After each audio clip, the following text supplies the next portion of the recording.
రాలేదు కాబట్టి ఒకసారి పాపకు మీరు ఫోన్ చేయండి, పాప ఏం మాట్లాడుతుందో మేము వింటాం. ఓకేనా? ఫోన్ చేస్తారా ఇప్పుడు? పాప ఇప్పుడు ఉందో లేదో తెలియదు. వాళ్ళ అత్తమ్మ వాళ్ళ ఇంటికి అవునా? అంటే 5:30 అయింది. అయితే వచ్చేసి ఒకసారి ఫోన్ చేయండి. అంటే మీరు ఎట్లా ఫోన్ చేస్తారు, ఎట్లా మాట్లాడతారో కొంచెం చూద్దామని అంతే. ఆమె కూడా ఏం మాట్లాడుతుందో చూద్దాం.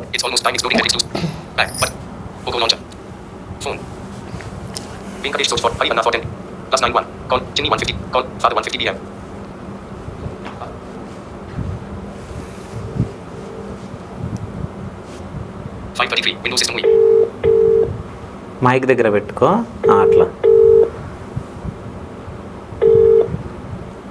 हेलो हाँ अम्मू है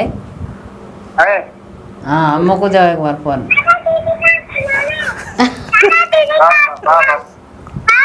हाँ हेलो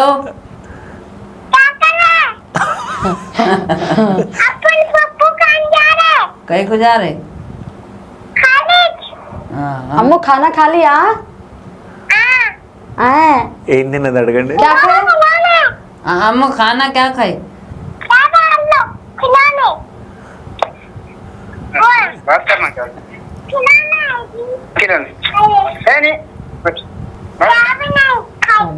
दूध पी ली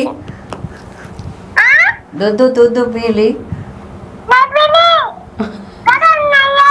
गरम नहीं है। करंट नहीं है కరణ్ నీయే. गरम गरम नहीं करे अच्छा गरम नहीं। गुड़ी से खा ली गुड़ी हाँ भेज अब तक दवाई इंटरव्यू में है जी अब्बा, हम लोग शहिरा का आवाज सुनते बोले हाँ इंटरव्यू करे हैं हम, इंटरव्यू चल रहा शहिरा कैसा बात कर रही की आवाज सुनते बोल के बोले, हाँ इसलिए उसको देवो बोले।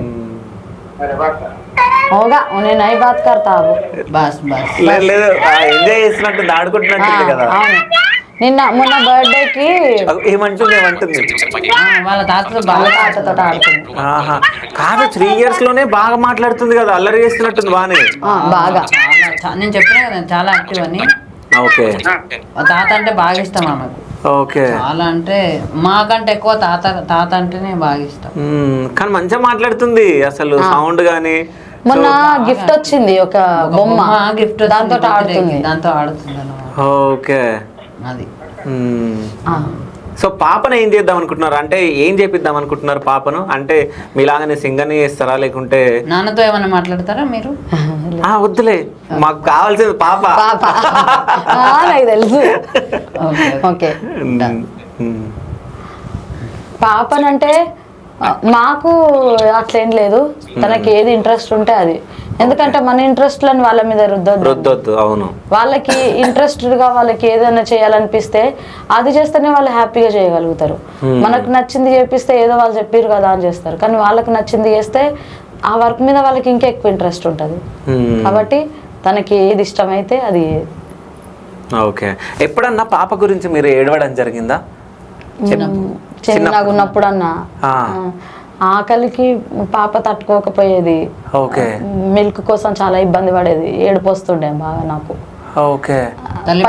తల్లిపాలు లేవు, రాలేదు. ఓకే. చాలా ఆమె ఏడుస్తే నాకు ఏడుపు వస్తుండే. లేదంటే ఆమెకి ఎప్పుడన్నా ఇట్లా హెడ్ ఏక్ వచ్చినా కడుపు నొప్పి వచ్చినా ఆమె చెప్పలేదు కదా, ఆమె ఏడుస్తుంటే ఏమైందో అన్న టెన్షన్ తోటి మాకే ఏడుపు వస్తుండే అట్లా. ఓకే. అయితే ఇప్పుడు ఇంకా మీరు ఏమన్నా సాధించాలి, ఇంకేమన్నా ఉందా? మీ డ్రీమ్స్ ఏంది, ఏం చేయాలనుకుంటున్నారు? ఇంకా డ్రీమ్స్ ఏమి ఉన్నంతలో మంచిగా ఎదగాలి, పేరెంట్స్ వల్ల ఒకటి మాకు ఒక సొంత ఇల్లు ఉండి వాళ్ళు కష్టపడ్డందుకు వాళ్ళంతా కష్టం మేము ఎట్లాగో పడలేము, కానీ వాళ్ళకు అట్లీస్ట్ వాళ్ళకు ఆ కష్టం అంటే ఏంటో తెలియకుండా ఇన్ని రోజులు పడ్డ కష్టాన్ని కొంచెమన్నా మర్చిపోయేటట్టు ఉండేటట్టు ఉంటే మేము ఏం చేసినా వాళ్ళ కోసమే. మేము ఇబ్బంది పడ్డట్టు మా పాప ఇబ్బంది పడద్దు, ఆమెకు ద బెస్ట్ లైఫ్ ఇవ్వాలి అంతే. మాకు అంతకంటే పెద్ద డ్రీమ్ ఏం లేదన్న. పాప బాగుండాలి, వాళ్ళని చూసుకునే మా నాన్న వాళ్ళు బాగుండాలి అంతే. ఓకే. అంటే ఫైనల్గా ఒకటి, అంటే ఇప్పుడు అంటే కొంచెం మీకు ఎక్కువ తెలివి ఉంది, మీరు ఇంత మంచి పొజిషన్లో ఉన్నారు.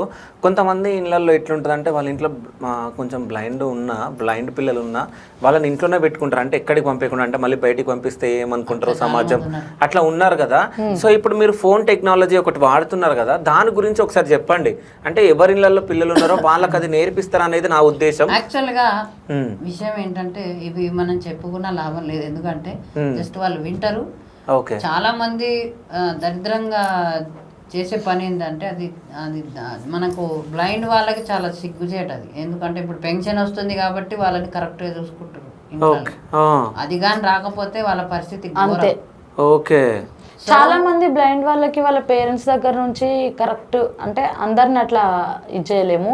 కొంతమంది పేరెంట్స్ వాళ్ళకి వచ్చే పెన్షన్ కోసమో లేకపోతే వాళ్ళకి వచ్చే ఏదైనా వాళ్ళ వల్ల మనకి ఏదైనా లాభం ఉంది అంటేనే చూస్తున్నారు. లేదంటే చాలా అట్లాంటి వాళ్ళకైతే మేము చెప్పేది ఏంటంటే వాళ్ళల్లో కూడా ఏదో ఒకటి ఉంటుంది. ఇప్పుడు మేము ఒకప్పుడు ఎట్లుండే ఇప్పుడు ఎట్లున్నారని మీరు అందరు చూస్తున్నారు. ఓకే, నేను ఒప్పుకుంటా. కానీ మేము కూడా అట్లుంటే మమ్మల్ని కూడా ఎవరు చేసేటోళ్ళు కాదు. సో మనం పిల్లలకి ఏం కావాలో నీడ్ వాళ్ళది తెలుసుకొని వాళ్ళని ఎంకరేజ్ చేయడము. మనం ఎంకరేజ్ చేయకపోయినా నేనున్నా వెనక సపోర్ట్ అనే ఒక ధైర్యం ఇస్తే వాళ్ళే బయటికి పోతారు. లేదంటే వాళ్ళు ఎంకరేజ్ చేయలేకపోయినా కానీ మీకు ఏ టాలెంట్ ఉందో మీకు తెలుసు కాబట్టి మీరే బయటకు వచ్చి బతికేయడానికి ట్రై చేయండి. అప్పుడు ఇప్పుడు బ్లైండ్ అయినా సరే వస్తే ఎంతమంది హెల్ప్ చేయమన్నా, మాకు ఈ ప్రాబ్లం ఉందంటే హెల్ప్ చేసే వాళ్ళు ఎంతమంది ఉండరు.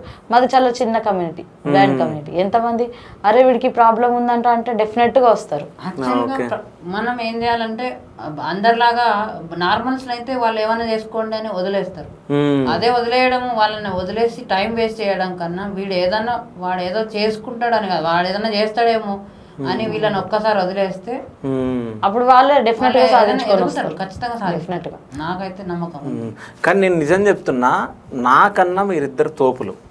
ఎందుకో నేను చెప్తా అంటే దేవుడు అంటే చాలా మంది పేరెంట్స్ నిజంగా మీరు అన్నట్టు వాళ్ళు పిల్లలని సరిగ్గా చూసుకోరు. అంటే బ్లైండ్ అని హ్యాండిక్యాప్డ్ అని వాళ్ళు పెన్షన్ వస్తుంది అని చెప్పేసి వాళ్ళని చూసుకుంటారు. కొంతమంది మంచిగా చూసుకుంటారు, కొంతమంది చూసుకోరు. కొంతమందికి అయితే అదృష్టం వాళ్ళ పేరెంట్స్ లా ఉండడం. కానీ దేవుడు అనేవాడు ప్రతి ఒక్కళ్ళకు ఏదో ఒక లోపం ఇచ్చే ఉంటాడు పక్క.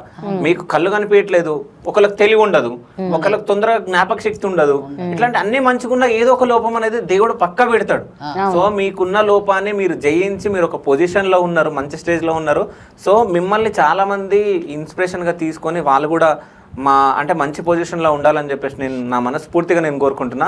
ఇప్పుడు ఉన్న జనరేషన్లో చాలా మంది అన్నీ అంటే అవయవాలు అన్నీ మంచిగా ఉండి 3 పూటలు తిని రోడ్ల మీద తిరుక్కుంటా అమ్మ నాన్నని తిట్టుకుంటా తాక్కుంటా ఇవన్నీ చేస్తున్న వాళ్ళు కూడా చాలా మంది ఉన్నారు. సో అన్ని ఉన్న వాళ్ళే అట్లా చేస్తున్నారు.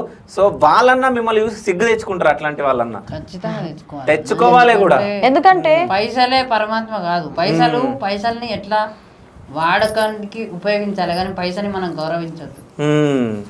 ఇప్పుడు ఈ రోజు మనం పేరెంట్స్ ని తిట్టుకుంటుంటాం కానీ వాళ్ళు లేరు అని మన లైఫ్ లో కష్టం. 1,00,000 రూపాయలు, ఆ 1,00,000 రూపాయల కంటే ముందు వాళ్ళ కష్టం ఎంత ఉన్నది మన పేరెంట్స్ అది ఆలోచించాలి.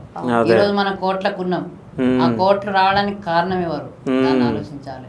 ఈ రోజు మనం తాగుతున్నాం, తాగి పడిపోతాం, ఒక అమ్మాయితో డాన్స్ చేస్తాం, ఆమెకు ఖర్చు అట్లా అనొద్దు. కానీ నిజంగా నాకు ఇప్పుడు మీరు చెప్తుంటే నాకు నిజంగా చాలా కోపం వస్తుంది. వాళ్ళకి పెడతాం కానీ మనం తాగిన తర్వాత మనం పడ్డ తర్వాత మన గురించి ఆలోచించేటోళ్ళు కూడా ఉన్నారు. వాళ్ళు ఎవరు వాళ్ళ గురించి కూడా ఆలోచించాలి. పేరెంట్స్ ని తిట్టే వాళ్ళకి చెట్టులాగా ఇంత ఎదిగినాం, ఈ ఎదగడానికి కారణం ఎవరు, ఇక్కడ దాకా వచ్చింది ఇవన్నీ చేయకపోతే వాళ్ళు కనకనే పోయి ఉంటాయి. తాగేటోడివా, నువ్వు సంపాదించేటోడివా, నీ సరదాలకు నువ్వు జలసాలు చేసేటోడివా. పేరెంట్స్ ఉన్నంత వరకే ఏదన్నా, పేరెంట్స్ లేకపోతే ఆ విలువ వాళ్ళకి అప్పుడు తెలుస్తుంది అన్న. డెఫినెట్ గా పేరెంట్స్ ని అవమానించే ప్రతి ఒక్కరికి చాలా మంది పేరెంట్స్ ని ఓల్డేజ్ హోమ్ లో వేసేస్తారు. అవును, కానీ ఒక టైంలో మన పిల్లలు మనం వేస్తే ఎట్లుంటుందో ఆలోచించుకొని మన పేరెంట్స్ ఎందుకంటే ఇప్పుడు వాళ్ళు వేస్తున్నారు, వాళ్ళ కళ్ళ ముంగటనే వాళ్ళ పిల్లలు కొంతమంది చిన్న పిల్లల ముందు వాళ్ళని తీసుకుపోయి ఓల్డేజ్ హోమ్ లో వేస్తే నువ్వు తాతని వేసినావు కదా, ఇది జరిగి తీరుతుంది, నేను పక్కా రాసిస్తా. ఇట్లాంటి వాళ్ళకి ఇదే శిక్ష. అది కరెక్ట్ కాదు, జరుగుతుంది. అంటే ఓల్డేజ్ హోమ్ లో వేసే వాళ్ళకి నిజంగా మీరు చెప్పినట్టు ఇప్పుడు వాళ్ళ పేరెంట్స్ వేస్తుంటే చిన్నపిల్లలు చూస్తూ ఉంటారు. సో ఫ్యూచర్ లా నిజంగా ఈ ఏజ్ వచ్చినాక అదేమో స్కూల్ ఏమో వీళ్ళని కూడా వేయాలనుకుంటారు కూడా వాళ్ళు. అంటే నేను అంటున్నా ఒకటి, అంటే వేయొద్దు అని కాదు, ప్రాబ్లం ఉంటే వేయండి, అట్లీస్ట్ వేసి వాళ్ళని అప్పుడప్పుడు చూసి రండి. అవును, మొత్తానికి వేసినాం కదా ఇక పీడ పోయింది అన్నట్టు మొత్తం ఉండదు. చాలా మంది ఉన్నారు, ఎవరో పుణ్యాత్ములు వాళ్ళ కాళ్ళకు దండం పెట్టాలి కానీ వాళ్ళు వాళ్ళకున్న ప్రాబ్లమ్స్ వల్ల ఏదో బిజినెస్ అనో లేకపోతే వాళ్ళకి ఏదైనా పనులు ఉండే చూసుకోలేకనో వేస్తారు. అట్లనే ఎట్లా వేస్తారో దాని బాధ్యత కూడా వాళ్ళకి డబ్బులు ఇచ్చి రావడము, లేకపోతే వాళ్ళ కేర్ టేకర్స్కి జాగ్రత్తలు చెప్పడం అట్లాంటివి చేస్తారు. అట్లా చేయండి. మీకు మీకు ప్రాబ్లమ్స్ ఉంటేనే, ప్రాబ్లమ్స్ లేకుండా మీ సరదాలకు అవన్నిటికీ ఓల్డ్ ఏజ్ వాళ్ళ వల్ల మీకు ఇబ్బంది వస్తుందని వాళ్ళని వదిలేసుకుంటే అది కూడా మళ్ళీ పోకుండా అసలు నెలలు పోయే సంవత్సరం పోయే వాళ్ళు పోయిర్రు, వాళ్ళ కర్మ చేయాలంటే అది కూడా వస్తారు. లేకపోతే మేము పైసలు పంపిస్తాం, ఏదైనా ఒకటి చేసుకోండి. అట్లే దరిద్రమైంది, అట్లా మాత్రం చేయదు. డెఫినెట్ గా సిచ్యువేషన్ మళ్ళీ రేపు మనకు వస్తే మనం కూడా బాధపడతాం. అంతే కదా, వస్తుంది కూడా అట్లా చేసే వాళ్ళకి పక్కా వస్తుంది.